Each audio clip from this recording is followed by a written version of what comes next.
வணக்கம். இன்றைக்கி நம்ம மைசூர் மசாலா தோசை எப்படி செய்கிறதுன்னு பார்க்கலாம்.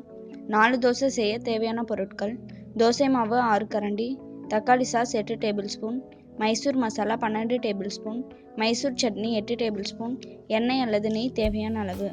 மைசூர் மசாலா செய்ய தேவையான பொருட்கள்: கேரட் 1, பீட்ரூட் 1, குடைமிளகாய் 1, பெரிய வெங்காயம் 1, முட்டைக்கோஸ் சிறிதளவு, தக்காளி 1, மிளகாய்த்தூள் 1 டீஸ்பூன், கொத்தமல்லி தூள் 1/2 டீஸ்பூன், உப்பு தேவையான அளவு. மைசூர் சட்னி செய்ய தேவையான பொருட்கள்: உளுத்தம்பருப்பு 3 டேபிள் ஸ்பூன், கடலைப்பருப்பு 6 டேபிள் ஸ்பூன், வெல்லம் சிறிதளவு, வரமிளகாய் 3, புளி சிறிதளவு, பூண்டு 1 பல், உப்பு தேவையான அளவு, எண்ணெய் தேவையான அளவு. இப்போ எப்படி செய்கிறதுன்னு பார்க்கலாம். ஃபஸ்ட்டு மைசூர் மசாலா செஞ்சு எடுத்துக்கலாம். இதுக்கு பேனில் 2 டேபிள் ஸ்பூன் எண்ணெய் விட்டுக்கோங்க. எண்ணெய் காஞ்ச பிறகு வெங்காயத்தை போட்டுக்கோங்க.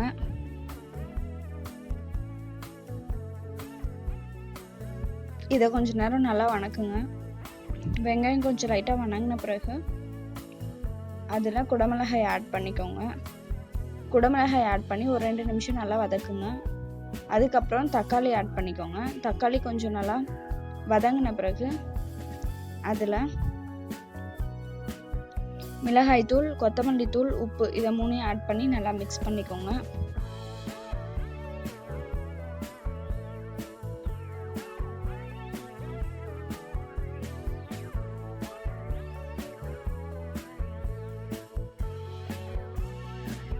இப்போ வெஜிடபிள்ஸ் ஆட் பண்ணிக்கலாம். ஃபஸ்ட்டு பீட்ரூட் ஆட் பண்ணி நல்லா மிக்ஸ் பண்ணிக்கோங்க. இது ஒரு நிமிஷம் நல்லா வெந்த பிறகு அதில் கேரட் ஆட் பண்ணிக்கோங்க. இதையும் போட்டு நல்லா மிக்ஸ் பண்ணிக்கோங்க.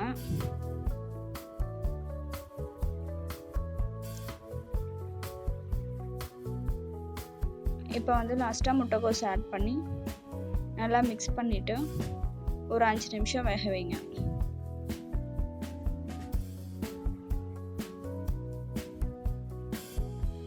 இப்போ மைசூர் சட்னி செஞ்சுக்கலாம்.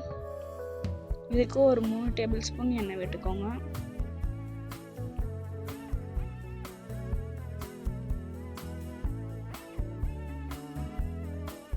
எண்ணெய் காஞ்ச பிறகு அதில் கடலைப்பருப்பு, உளுத்தம்பருப்பு இது 2ஐயும் போட்டு நல்லா மிக்ஸ் பண்ணிக்கோங்க. இது கொஞ்சம் நல்லா வறுபட்ட பிறகு அதில் பூண்டு, வரமிளகாய் இது 2ஐயும் ஆட் பண்ணி நல்லா மிக்ஸ் பண்ணிக்கோங்க.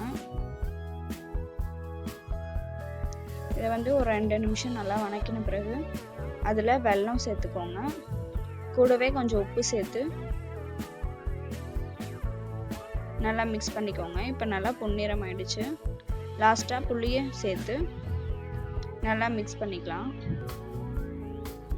இப்போ அடுப்பை ஆஃப் பண்ணிவிட்டு இதை மிக்ஸி ஜாரில் போட்டு நல்லா அரைச்சிக்கோங்க. இப்போ நான் அரைச்சி எடுத்துக்கிட்டேன்.